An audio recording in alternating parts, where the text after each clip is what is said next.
এটা ঝানু মিয়া, গরিব মানুষ, দিন মজুর।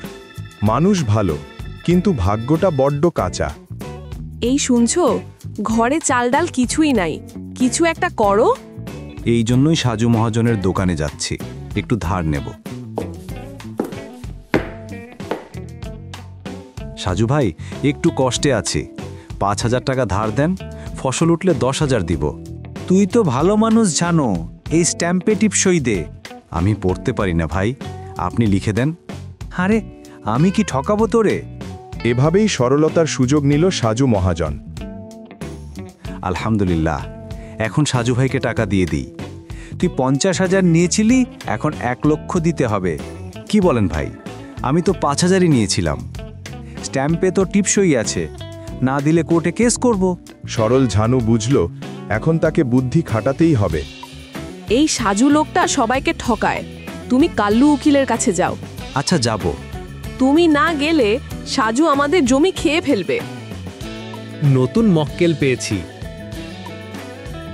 ঝানু মিয়া, তুই সত্যি যদি 5,000 নিয়ে থাকিস তাহলে একটা কায়দা আছে। কি কায়দা? আদালতে গিয়ে একটাও কথা বলবি না, কেবল বলবি ম্যাও ম্যাও। বিড়ালের মতো?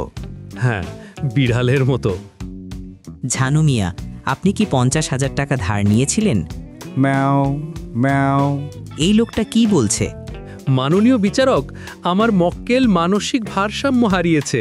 ঠিক আছে, মামলাটা খারিজ করা হলো। সাজু মহাজনের প্রতারণার অভিযোগ খতিয়ে দেখা হবে। Case is closed. না না না, এইটা অন্যায়। দেখছো ঝানু মিয়া, আমার বুদ্ধিতে তুই বেঁচে গেলি। আপনি বুদ্ধির রাজা উকিল সাহেব।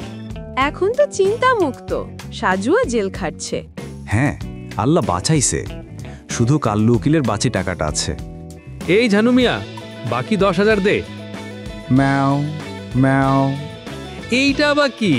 আপনার বুদ্ধি এখন উল্টা কামড় দিয়েছে। উকিল সাহেব, আমি এখনো মানসিক ভারসাম্যহীন। চালাক সাজু, চতুর কাল্লু, শেষমেশ দুজনকেই হার মানালো সরল কিন্তু বুদ্ধিমান ঝানু মিয়া, যার মন্ত্র একটাই, বিপদে পড়লে ম্যাও ম্যাও করো।